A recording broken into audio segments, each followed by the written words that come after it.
میں کوئی رزق بڑھ کر بھی ہے تو انہوں نے اللہ تبارک و تعالیٰ سے دریافت کیا، اللہ تبارک و تعالیٰ نے فرمایا اس کے نصیب میں اتنا ہی ہے. تو انہوں نے پھر عرض کی، اللہ تبارک و تعالیٰ سے عرض کیا اگر اتنا ہی تو پھر مجھے اکٹھا ہی دے دے. عمر راج کے تو کھا لو. اس کے بعد اس کا ذہن یہی تھا کہ ہو سکتا ہے مجھے موت آ جائے کہ رزق نہیں ہوگا تو میں مر جاؤں گا.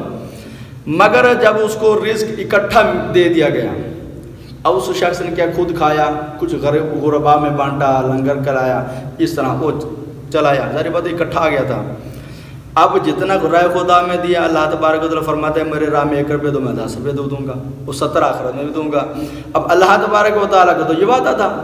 اب اللہ تبارک و تعالیٰ کے راہ میں اس نے دیا، اللہ تبارک و تعالیٰ نے مزید بڑھا کے دے دیا.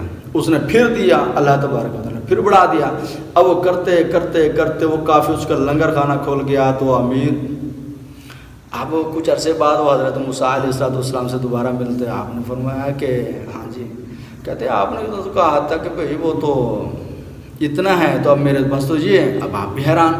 پھر اللہ تبارک و تعالیٰ سے عرض کی کہ مجھے اس معاملے کی سمجھ نہیں آئی. پھر اللہ تبارک و تعالیٰ فرمایا موسیٰ دراصل بات یہ ہے کہ جب یہ میری راہ میں دے رہا ہے تو میں اسے بڑھا چڑھا کر اس کو دے رہا ہوں.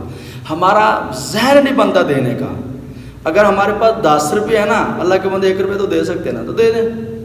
اللہ تبارک و تعالیٰ اور دے دے گا، یا جو مسائل یا پریشانیاں ہیں وہ ختم ہو جائیں گی. میں اب کچھ ایک مفتی صاحب اس دن فرما رہے تھے کہ کہتے ہیں امیر امیر کیوں ہوتا ہے اور غریب غریب کیوں رہتا ہے.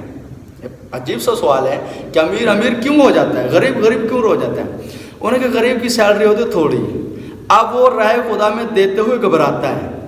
امیر کے پاس کبھی مدرسے والے آ گئے، کبھی مسجد والے آ گئے، کبھی بیوہ آ گئے، کبھی طلاق شدہ آ گئے، کبھی کیا مسائل، کبھی کیا مسائل، کبھی کیا مسائل. اس کے پاس اکثر لوگ آتے ہی رہتے ہیں.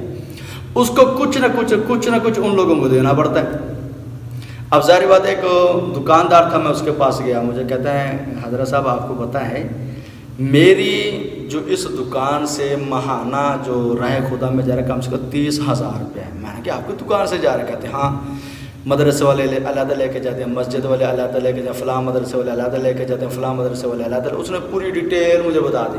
کچھ غریب غربا ہیں جو ان کا ہم نے منتھلی لگائے، وہاں ہمارا علیحدہ جاتے ہیں. وہ 30,000 روپے میرا اس دکان سے جاتے ہیں. اور اللہ تبارک و تعالیٰ کا فضل و کرم ایسا ہے کہ 30 جاتا ہے اور ایسی برکت ہوتی ہے، ایسی جگہ سے گاہک آ جاتے ہیں کہ مجھے خود کو نہیں پتہ. اور ہمارے یہاں الحمدللہ دکان بہت زیادہ اچھی چل رہی ہے. میں کہ جب آپ راہ خدا میں دے رہے ہیں تو اللہ تبارک و تعالیٰ بھی بڑھا کے دے رہے ہیں. تو اس سمجھو کہ ویڈیو کا میرا مقصد یہ تھا کہ راہ خدا میں دیں اور اللہ تبارک و تعالیٰ آپ کو بڑھا کر دے گا.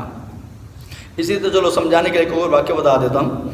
اب ایک عورت تھی یا کوئی عورت ہی تھی، تو اس بیچاری نے نا غالباً 1 انڈا تھا یا